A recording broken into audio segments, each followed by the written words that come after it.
Hi friends, welcome back. എല്ലാവർക്കും പുതിയൊരു വീഡിയോയിലേക്ക് സ്വാഗതം. നമ്മൾ ഈ ഒരു വീഡിയോയിലൂടെ നോക്കാൻ പോകുന്നത് ജിയോ ഫൈബറിനെ കുറിച്ചിട്ടാണ്. അതായത് ഒരു ജിയോ ഫൈബറിൻ്റെ കണക്ഷൻ നമുക്ക് എടുക്കുന്ന സമയത്ത് എത്ര രൂപയാണ്, നമ്മളൊരു ന്യൂ കണക്ഷനാണ് എടുക്കുന്നത് എങ്കിൽ എത്ര രൂപയാണ് നമുക്ക് ചാർജ് വരുന്നത്, അതുപോലെ തന്നെ ഒരു ന്യൂ കണക്ഷൻ എടുക്കണമെങ്കിൽ എന്തെല്ലാമാണ് നമുക്ക് വേണ്ടത്, അതുപോലെ തന്നെ ജിയോ ഫൈബറിൻ്റെ ഏതെല്ലാം പ്ലാനുകളാണ് വരുന്നത്, അതുപോലെ തന്നെ മറ്റ് കമ്പനികളുമായിട്ട് നമ്മൾ ഈ ഒരു റീചാർജ് പാക്കുകളൊന്ന് കമ്പയർ ചെയ്ത് നോക്കുന്നുണ്ട്. എയർടെൽ എക്സ്ട്രീം അതുപോലെ തന്നെ BSNL ഫൈബറുമായിട്ടാണ് നമ്മളിത് കമ്പയർ ചെയ്യുന്നത്. ഏതാണ് ലാഭകരം എന്നൊക്കെ നമ്മൾ നോക്കുന്നുണ്ട്. അപ്പോൾ സബ്സ്ക്രൈബ് ചെയ്യാതെ വീഡിയോ കാണുന്നവരുണ്ടെങ്കിൽ ഇതുപോലെ ഇൻഫോർമേറ്റീവ് വീഡിയോകൾക്കായിട്ട് നിങ്ങൾ ചാനൽ സബ്സ്ക്രൈബ് ചെയ്ത് വെക്കുക. അപ്പോൾ ഏതൊക്കെയാണ് ഈ പാക്കുകളെന്ന്, എന്തൊക്കെയാണ് ഇതിൻ്റെ ബെനിഫിറ്റുകളെന്ന്, റീചാർജ് പാക്കുകൾ ഏതൊക്കെയാണെന്നൊക്കെ നമുക്ക് വീഡിയോ കൊണ്ട് മനസ്സിലാക്കാം. നേരെ വീട്ടിലേക്ക് പോവാം. ജിയോ ഫൈബറിൽ ന്യൂ കണക്ഷൻ എടുക്കുന്ന സമയത്ത് നമുക്ക് അതിൻ്റെ കൂടെ ഇൻസ്റ്റാളേഷൻ, അതുപോലെ തന്നെ ഒരു വൈഫൈ റൗട്ടർ കിട്ടും. അതുപോലെ തന്നെ നമുക്കൊരു സെറ്റപ്പ് ബോക്സും ഇതിനകത്ത് വരും. അതായത് TV ചാനലുകളൊക്കെ നമുക്ക് കാണണമെങ്കിൽ അതിനകത്ത് നമുക്കൊരു സെറ്റപ്പ് ബോക്സിൻ്റെ ആവശ്യമുണ്ട്. ആ ഒരു സെറ്റപ്പ് ബോക്സും നമുക്ക് ഇതിൻ്റെ കൂടെ ലഭിക്കും. ഈ ഒരു ബെനിഫിറ്റുകളൊക്കെ കിട്ടണമെങ്കിൽ നിങ്ങൾ 3 മാസം അല്ലെങ്കിൽ 6 മാസം അല്ലെങ്കിൽ 12 മാസത്തെ പ്ലാൻ നിങ്ങൾ ചൂസ് ചെയ്യേണ്ടതായിട്ട് വരും. അപ്പോഴാണ് നമുക്ക് ഈ കാണിക്കുന്ന സംഭവങ്ങളൊക്കെ നമുക്ക് ലഭിക്കുകയുള്ളൂ. അപ്പോൾ നമ്മൾ എടുക്കുന്ന സമയത്ത് 3 മാസത്തെയോ 6 മാസത്തെയോ അല്ലെങ്കിൽ 12 മാസത്തെയോ പ്ലാനുകൾ എടുക്കുക. ഈ ഒരു റൗട്ടർ, നമുക്ക് ഇതിൻ്റെ കൂടെ ഒരു റൗട്ടർ കിട്ടും. ഈ റൗട്ടർ നമുക്ക് ജിയോ ഫൈബർ മാത്രമായിരിക്കും ഇതിനകത്ത് യൂസ് ചെയ്യാൻ വേണ്ടി സാധിക്കുന്നത്. അതുപോലെ തന്നെ എയർ ഫൈബറിൻ്റെ കണക്ഷൻ എടുക്കുന്ന സമയത്ത് നമുക്ക് ലാൻഡ് ഫോൺ വേണമെങ്കിലും നമുക്ക് അതിൻ്റെ കൂടെ യൂസ് ചെയ്യാൻ വേണ്ടി സാധിക്കും. അതുപോലെ തന്നെ ഈ ഒരു എയർ ഫൈബറിൻ്റെ ന്യൂ കണക്ഷൻ നമുക്ക് എടുക്കണമെങ്കിൽ നമുക്ക് 3 പ്രൂഫുകളാണ് ഇതിനായിട്ട് വരുന്നത്. ഒന്നാമതായിട്ട് നമ്മുടെ ആധാർ കാർഡ്, അതുപോലെ തന്നെ നമ്മുടെ ഫിംഗർ പ്രിന്റ്, അതുപോലെ തന്നെ ഒരു Gmail ID നമുക്ക് ഈ ഒരു എയർ ഫൈബർ എടുക്കാൻ വേണ്ടിയിട്ട് ആവശ്യമുണ്ട്. അതുപോലെ ഈ ഒരു ജിയോ ഫൈബർ എടുക്കുന്നതിന് വേണ്ടിയിട്ട് ഈ ഒരു പ്ലാനിൻ്റെ പ്രൈസും അതുപോലെ തന്നെ പ്ലസ് GST നമ്മൾ അടക്കേണ്ടതായിട്ട് വരുന്നുണ്ട്. അതായത് 899 രൂപയുടെ പ്ലാനാണ് നമ്മൾ എടുക്കുന്നതെങ്കിൽ പ്ലസ് 18% നമ്മൾ GST കൊടുക്കും. 161 രൂപ വരുന്നുണ്ട്. അങ്ങനെ ടോട്ടൽ നമുക്ക് 1060 രൂപയോളം ഇതിൻ്റെ ഈ ഒരു പ്ലാനിലായിട്ട് വരും. അത് നമ്മൾ ഏത് പ്ലാൻ എടുക്കുന്ന സമയത്തും പ്ലസ് GST അടക്കമാണ് ഇതിൻ്റെ ചാർജ് വരുന്നത്. ജിയോ ഫൈബറിൽ നമുക്ക് ഈ അൺലിമിറ്റഡ് ആയിട്ടാണ് ഡാറ്റ ലഭിക്കുന്നത്. എന്നാലും കൊമേഴ്ഷ്യൽ യൂസേജ് പോളിസി ഇതിനകത്ത് വരുന്നുണ്ട്. ഒരു മാസത്തേക്ക് നമുക്ക് 3300 GB ആണ് ലിമിറ്റ് വരുന്നത്, 30 ദിവസത്തേക്ക്. വളരെയധികം സ്പീഡിൽ ഉപയോഗിക്കണമെങ്കിൽ നമുക്ക് 3300 GB നമുക്ക് ഉപയോഗിക്കാൻ വേണ്ടി സാധിക്കും. ഈ ഒരു 3300 GB കഴിഞ്ഞാൽ നമുക്ക് അതിൻ്റെ സ്പീഡ് കുറയുന്നതായിട്ട് കാണാൻ വേണ്ടി സാധിക്കും. ഈ ഒരു ജിയോ ഫൈബറിൽ നമ്മൾ സ്പീഡ് നോക്കുകയാണെങ്കിൽ 30 MBPS മുതൽ 1 GBPS വരെ സ്പീഡ് വരുന്നുണ്ട്. അതുപോലെ തന്നെ ഓൺലൈൻ ഇൻ്റർനെറ്റ് മാത്രമുള്ള പ്ലാൻ വരുന്നുണ്ട്. അതുപോലെ തന്നെ വിത്ത് OTT വരുന്നുണ്ട്. അതുപോലെ തന്നെ വിത്ത് DTH വരുന്ന പ്ലാനുകളും ഈ ഒരു ജിയോ ഫൈബറിനകത്ത് വരുന്നുണ്ട്. എല്ലാം നമുക്ക് ഒന്ന് ഡീറ്റെയിൽ ആയിട്ട് നോക്കാം. ജിയോ ഫൈബറിൽ മൊത്തമായിട്ട് 11 റീചാർജ് പ്ലാനുകളാണ് വരുന്നത്. 30 MBPS 3 പ്ലാനുകളുണ്ട്. അതുപോലെ തന്നെ 100 MBPS അതുപോലെ തന്നെ 3 പാക്കുകളാണ് വരുന്നത്. അതുപോലെ 150, 300, 500 MBPS ഇങ്ങനെ വ്യത്യസ്തമായിട്ട് സ്പീഡുകളിൽ 3 പാക്കുകൾ വരുന്നുണ്ട്. അതുപോലെ തന്നെ 1 GBPS പാക്കുകളിൽ 2 പാക്കുകൾ വരുന്നുണ്ട്. ഈ ഒരു 11 പാക്കുകളും നിങ്ങൾ ഏത് പാക്കും നിങ്ങൾ 6 മാസത്തേക്ക് റീചാർജ് ചെയ്ത് കഴിഞ്ഞാൽ ഇതിൻ്റെ കൂടെ നമുക്ക് 15 ദിവസം നമുക്ക് എക്സ്ട്രാ ലഭിക്കുന്നുണ്ട്. ഇതേ റീചാർജുകൾ തന്നെ നമ്മൾ 1 ഇയറിലേക്കാണ് എടുക്കുന്നത് എങ്കിൽ 30 ദിവസത്തേക്ക് നമുക്ക് എക്സ്ട്രാ ലഭിക്കുന്നുണ്ട്. അതായത് 12 മന്തിൻ്റെ പ്ലാനാണ് നമ്മൾ എടുക്കുന്നത് എങ്കിൽ നമുക്ക് 13 മന്ത് യൂസ് ചെയ്യാൻ വേണ്ടി സാധിക്കും. ഒരു മാസം നമുക്ക് എക്സ്ട്രാ ഇതിനകത്ത് ലഭിക്കുന്നുണ്ട്. ഇനി നമുക്ക് ഓരോ പ്ലാനുകളും നമുക്ക് ഡീറ്റെയിൽ ആയിട്ടൊന്ന് നോക്കാം. ജിയോ ഫൈബറിൽ 30 MBPS 3 പ്ലാനുകളാണെന്ന് നമ്മൾ പറഞ്ഞു. അതിൽ ഇൻ്റർനെറ്റ് മാത്രമുള്ള പ്ലാൻ വരുന്നത് 399 രൂപയുടെ പാക്കാണ്.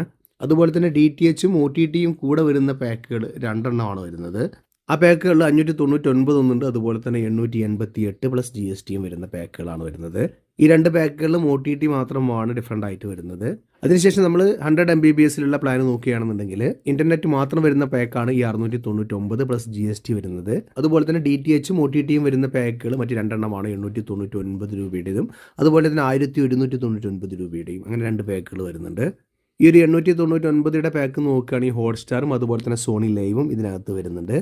അതുപോലെ തന്നെ 1199 ആണെങ്കിൽ നമുക്ക് നെറ്റ്ഫ്ലിക്സും അതുപോലെ തന്നെ ആമസോൺ പ്രൈമുമാണ് ഇതിനകത്ത് വരുന്നത്. അതുപോലെ തന്നെ 150 MBPS വരുന്ന ഒരു പാക്ക് എന്ന് പറയുന്നത് 999 രൂപയാണ്. ഇതിനകത്ത് നമുക്ക് ആമസോൺ പ്രൈമും അതുപോലെ തന്നെ ജിയോ ഹോട്ട്സ്റ്റാറുമാണ് വരുന്നത്. അടുത്തായിട്ട് 300 MBPS വരുന്നത് 1499 രൂപയുടെ പാക്കാണ്. ഇതിനകത്ത് നമുക്ക് നെറ്റ്ഫ്ലിക്സും ആമസോൺ പ്രൈമുമാണ് ഇതിനകത്ത് നമുക്ക് OTT ലഭിക്കുന്നത്. അടുത്തായിട്ട് 500 MBPS സ്പീഡിൽ വരുന്ന ഒരു പാക്കാണ് 2499 രൂപ എന്ന് പറയുന്നത്. ഇതിനകത്ത് നമുക്ക് നെറ്റ്ഫ്ലിക്സും അതുപോലെ തന്നെ ആമസോൺ പ്രൈമുമാണ് ലഭിക്കുന്നത്. അതുപോലെ തന്നെ 1 GBPS നമുക്ക് 2 പാക്കുകളാണ് വരുന്നത്. അതിലൊന്ന് വരുന്നത് 3999 രൂപയുടെ ഒരു പാക്കാണ്. ഇതിൽ നമുക്ക് ആമസോൺ പ്രൈമും അതുപോലെ തന്നെ നെറ്റ്ഫ്ലിക്സുമാണ് വരുന്നത്. അതുപോലെ തന്നെ മറ്റൊരു പാക്ക് വരുന്നത് 8499 രൂപയുടെ പാക്കാണ്. ഇതിനകത്ത് നമുക്ക് നെറ്റ്ഫ്ലിക്സും അതുപോലെ തന്നെ ആമസോൺ പ്രൈമുമാണ് OTTയിൽ വരുന്നത്.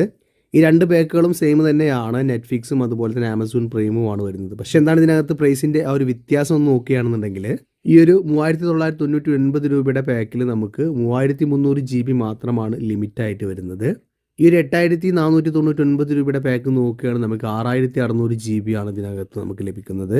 ഇനി ഒരു ജിയോ ഫൈബറിൽ നമുക്ക് എക്സ്ട്രാ ഡാറ്റ റീചാർജ് ചെയ്യണമെങ്കിൽ അതിനായിട്ട് 2 പാക്കുകൾ വരുന്നുണ്ട്. ഡാറ്റ കഴിഞ്ഞാൽ നമുക്ക് എക്സ്ട്രാ ചെയ്യണമെങ്കിൽ 1555 രൂപയുടെ പാക്ക് വരുന്നുണ്ട്. അത് നമുക്ക് 3000 GB നമുക്ക് എക്സ്ട്രാ ഉപയോഗിക്കാൻ വേണ്ടി സാധിക്കും. ഇനി നമ്മൾ 555 രൂപയുടെ റീചാർജ് ആണ് ചെയ്യുന്നത് എങ്കിൽ അതിനകത്ത് നമുക്ക് 1000 GB ഉപയോഗിക്കാൻ വേണ്ടി സാധിക്കും.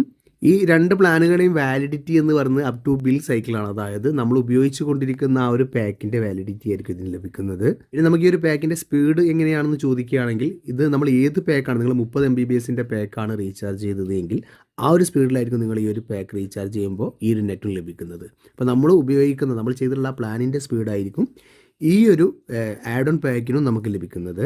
ഇനി നമുക്ക് 100 MBPSൽ ജിയോ ഫൈബറിലും അതുപോലെ തന്നെ എയർടെൽ എക്സ്ട്രീമിലും അതുപോലെ തന്നെ BSNL ഫൈബറിലും വരുന്ന ആ ഒരു പാക്കുകൾ നമുക്ക് നോക്കാം. ഈ 100 MBPSൽ വരുന്നത് ജിയോ ഫൈബറിൽ 699 രൂപയുടെ പാക്കാണ് വരുന്നത്. അത് നമുക്ക് നേരെ എക്സ്ട്രീം ഫൈബറിലേക്ക്, അതായത് എയർടെൽ എക്സ്ട്രീം ഫൈബറിലേക്ക് വരുന്ന സമയത്ത് 799 രൂപയിലേക്ക് മാറുന്നുണ്ട്. ഇനി നമ്മൾ BSNL ഫൈബർ ആണ് നോക്കുന്നത് എങ്കിൽ 599 രൂപയാണ് ഈ ഒരു 100 MBPSൻ്റെ സ്പീഡിൽ വരുന്നത്. പ്ലാനിൻ്റെ പ്രൈസ് വെച്ച് കമ്പയർ ചെയ്യുന്ന സമയത്ത് നമുക്ക് BSNL ആണ് ബെറ്റർ ആയിട്ട് തോന്നുന്നത്. എന്നാൽ നമ്മൾ ന്യൂ കണക്ഷൻ എടുക്കുന്ന സമയത്ത് ഈ ഒരു BSNL ഫൈബറിൽ നമുക്ക് ചാർജ് ഈടാക്കുന്നുണ്ട്. ഇനി നിങ്ങൾ ഈ ഒരു ജിയോ ഫൈബറോ അതുപോലെ തന്നെ ഈ ഒരു എയർടെലിൻ്റെ എക്സ്ട്രീം ഫൈബറോ എടുക്കുന്ന സമയത്ത് നമുക്ക് ഈ ഒരു 3 മാസത്തേക്കാണ് നമ്മൾ റീചാർജ് ചെയ്യുന്നത് എങ്കിൽ 3 മാസത്തെ പ്ലാനാണ് നമ്മൾ ന്യൂ കണക്ഷൻ എടുക്കുന്നത് എങ്കിൽ അതിന് പ്രത്യേകിച്ച് ചാർജ് ഒന്നും ഇതുപോലെ പുതിയ കണക്ഷൻ എടുക്കുന്ന സമയത്ത് നമുക്ക് ഈടാക്കുന്നില്ല. ഈ ഒരു 3 മാസത്തെയോ അല്ലെങ്കിൽ 6 മാസത്തെയോ പ്ലാനാണ് എടുക്കുന്നത് എങ്കിൽ നമുക്കതിനകത്ത് വൈഫൈ റോട്ടറും അതുപോലെ തന്നെ ഇതിൻ്റെ ഇൻസ്റ്റാളേഷനും ഫ്രീ ആയിട്ടാണ് മറ്റ് 2 കമ്പനികളും നമുക്ക് നൽകുന്നത്. ഈ ഒരു കണക്ഷനൊക്കെ എടുക്കുന്ന സമയത്ത് നമ്മൾ പ്രത്യേകം ശ്രദ്ധിക്കേണ്ട ഒരു കാര്യം എന്താണെന്ന് ചോദിച്ചു കഴിഞ്ഞാൽ ഇതുപോലെ ഏതെങ്കിലും കണക്ഷൻ ഉപയോഗിക്കുന്നവർ, അതായത് നമ്മളെ വീട്ടിൻ്റെ അടുത്തുള്ളവർ ആരെങ്കിലും ഉപയോഗിക്കുന്നുണ്ടെങ്കിൽ അവരോട് ചോദിച്ചതിന് ശേഷം മാത്രം ഇതുപോലെയുള്ള കണക്ഷനുകൾ എടുക്കുക. അതായത് പല ഏരിയകളിലും പല നെറ്റ്വർക്ക് ആയിരിക്കും നല്ല രീതിയിൽ പ്രവർത്തിക്കുന്നത്. അപ്പോൾ ഏതാണ് ആ നെറ്റ്വർക്ക് എന്ന് മനസ്സിലാക്കിയതിന് ശേഷം മാത്രം ഇതുപോലെയുള്ള കണക്ഷനുകളൊക്കെ എടുക്കാൻ വേണ്ടി ശ്രദ്ധിക്കുക. വീഡിയോ യൂസ്ഫുൾ ആയെന്ന് കരുതുന്നു.